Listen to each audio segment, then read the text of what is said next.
So we're here tonight at the Tonglor Colosseum for the third battle in the Trials of Ares campaign. Let's have a quick word with the protagonists.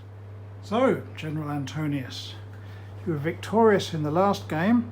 How do you fancy your chances in this one? Oh, we have a new strategy, we're ready for anything. So it's a bigger battle, more at stake.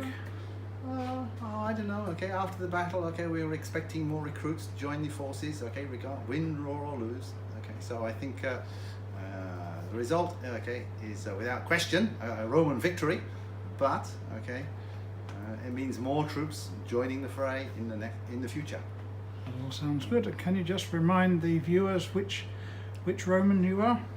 I am the Middle Imperial Romans, and my year I'm about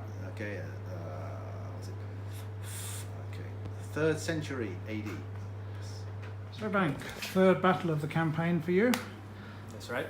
First two haven't been resounding successes. How do you think it's going to go this time? Well, I hope to get a good result, because now that the army has swelled up in size to 300 points and I'm coming to grips with how to utilize it, I hope that I will get a better result this time. So you're using the Western Han Chinese, Western 202 Han. BC. 202 BC, so you have the chariots? In this variant, no. I'm just taking cavalry. Wow. So the terrain has come out very nicely for you. You have a nice hill to rest on, Well, secure flanks. that's what happens if you pick side number 5 to be on your half of the table. Okay, so And the opponent also picks side number 6 to be on your half of the table. so your strategy is working out so far. Let's hope it continues. Thank you. Starts here, goes over this way,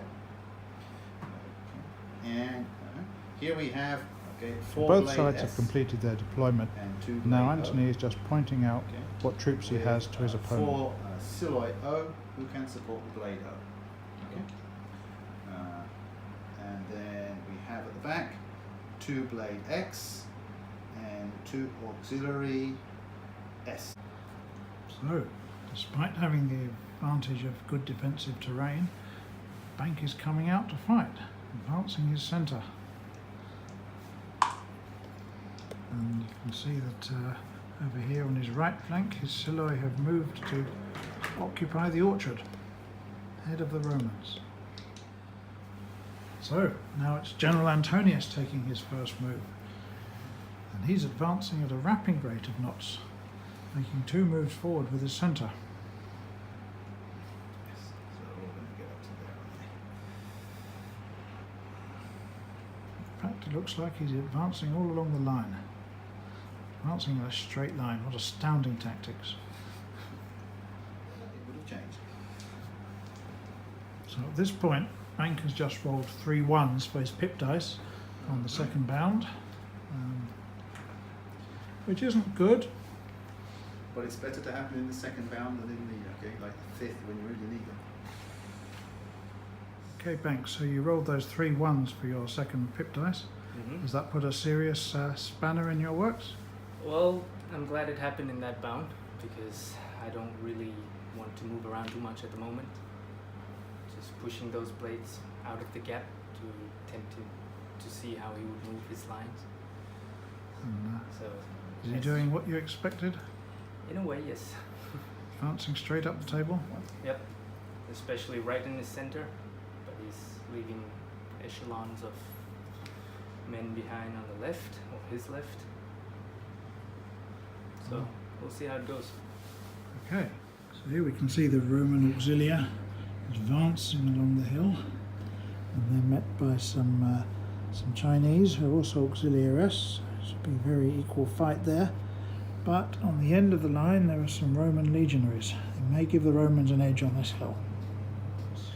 Remorseless Roman advance on the hill continues.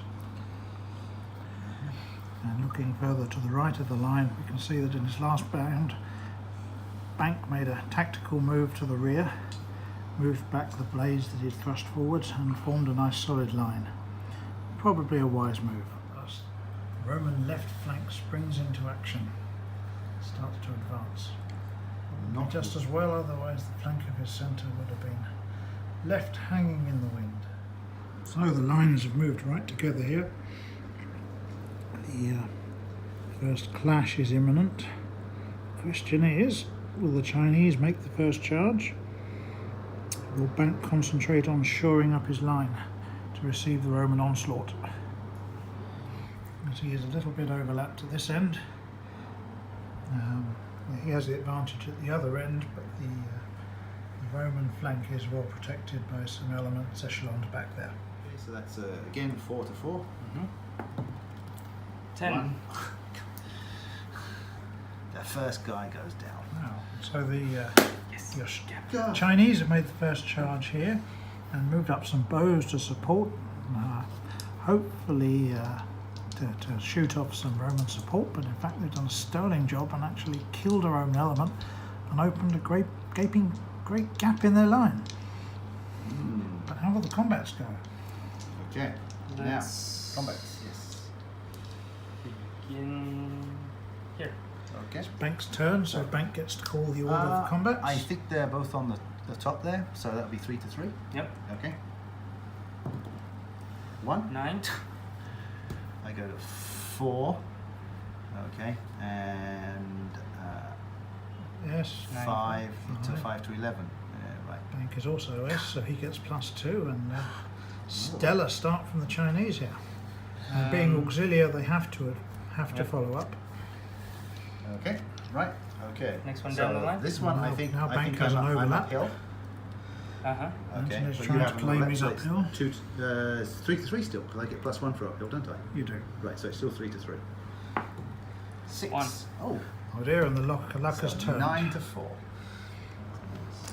And that's bad from the Chinese Okay, because so- they have a hole in their line and the Romans can exploit it There in you their go. turn. So I have to follow up there.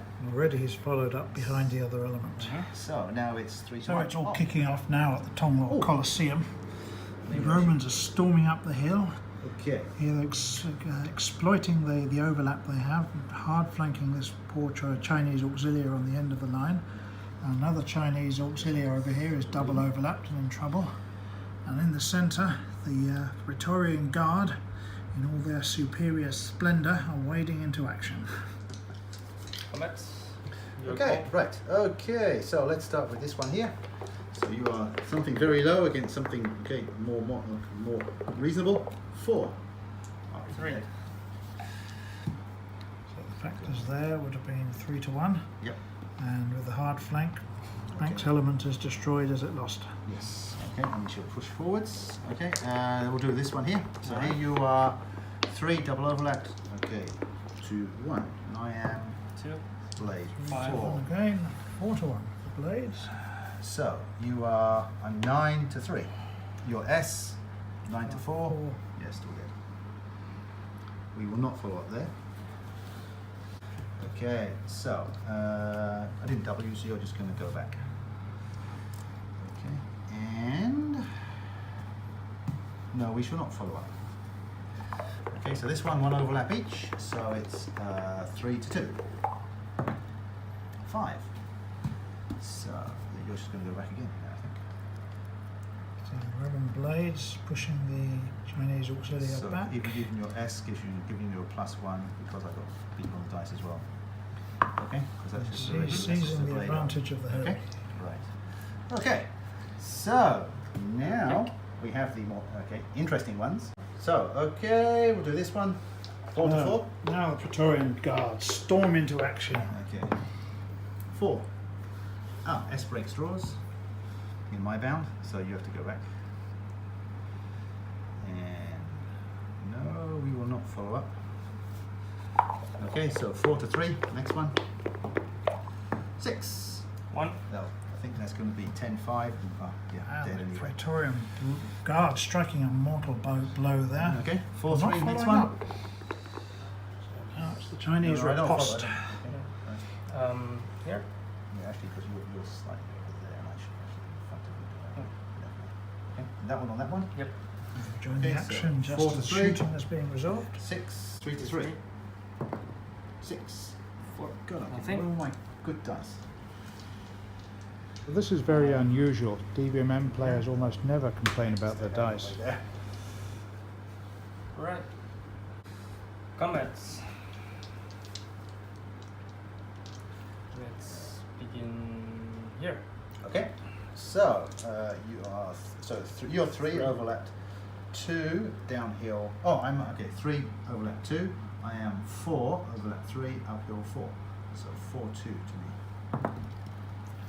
5. So I go to 9. 9-4. Maybe that one. S doesn't help you in your bound. Not when you lose. When you win. Yep. Right. So I didn't even need uphill. The Chinese dead pile on this side is growing rather large. Follow up or May not? count at the end of the turn. Me? The Romans are nobody pressing uphill their there? advantage. Yeah, Yeah, that's okay. fair. That's fair. Okay, so that's 3-2. Nothing. 4. Wait. One. Okay, because I'm S, so I will be 3, 7, 9, and you're going to be 3. Bye bye, Bo. Yes. Okay, so I should push forward 1 or 2. This entices general into the rough terrain. The Romans broken through and got behind the Chinese line. Okay, so we'll have this one here, 4-4, but I'm overlapped, so 4-3 to you. And 1. 2. So I've got 4. Bank blows a golden chance to kill a Praetorian there with Right, okay, and... dismal die roll. Okay. General Yes. Antonius, the battle's been joined properly now. How do you think it's going? Oh, I'm very happy, okay, we're on the hill, over the top, okay, and very soon we shall be down the other side and into the rear of the cavalry, okay, and doing a lot more damage, okay, to the whole hand line. It's looking good for you on the left. Praetorians struggling a bit in the... Yeah, okay, yes, they haven't, okay, sliced through as fast as I was hoping, but I think they're holding up that center very well, and I don't think they're going to die, okay, and by the time that, okay, they get pushed back, it's going to be too late, okay, the rest of the guys on the hill will be storming down, okay, onto those cavalry, okay, and the game will be up. Action here at the Tongnor Colosseum. You see the Chinese right flank has completely collapsed and run away. The Romans are swinging round onto the flank of the centre, but the centre is holding up resolutely and has even killed a Praetorian guard and opened up a gap in the line that maybe the Chinese can now exploit in their ground. Further over, the Romans are starting to outflank the bows on the hill. Their attack up the hill frontally has taken some losses. It all hangs in the balance there. However, And some Chinese light horse are sneaking round the rear and look like they're making for the Roman baggage. So Bank, your right flank is starting to crumble now, but you're holding on in the centre. Do you have any master strokes planned to restore the battle in your favour? Well, I've played it that my left flank was just standing around waiting, so hoping that Antony would reveal his hand in his right flank with his horses. okay. So I think he's beginning to move them forward now. We'll see how it turns out. Okay, let's see how it goes. So, Bank has been biding his time, but now sprung into action. In the centre here, he's exploited the gap that he made by killing the Praetorian earlier. Has a chance to do some real damage to the Romans. And up on the hill, he has another hard flank on a Roman, and the bows that have been waiting patiently, they've now advanced off and are putting some pressure on the Roman cavalry. And of course here he's almost within touching range of the baggage, but couldn't quite make it this turn.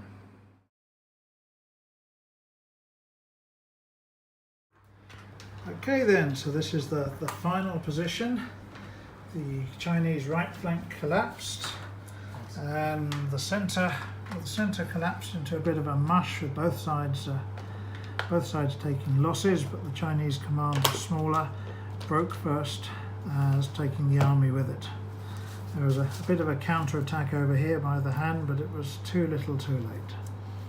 So, General Antonius, you must be quite happy with that result. Oh yes, okay, absolutely.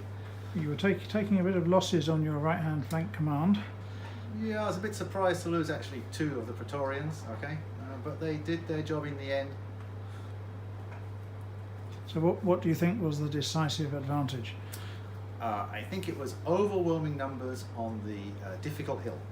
Okay, from experience, I know it's not a good idea to attack bows on a gentle hill, so we refused the right flank and made for the left flank hill.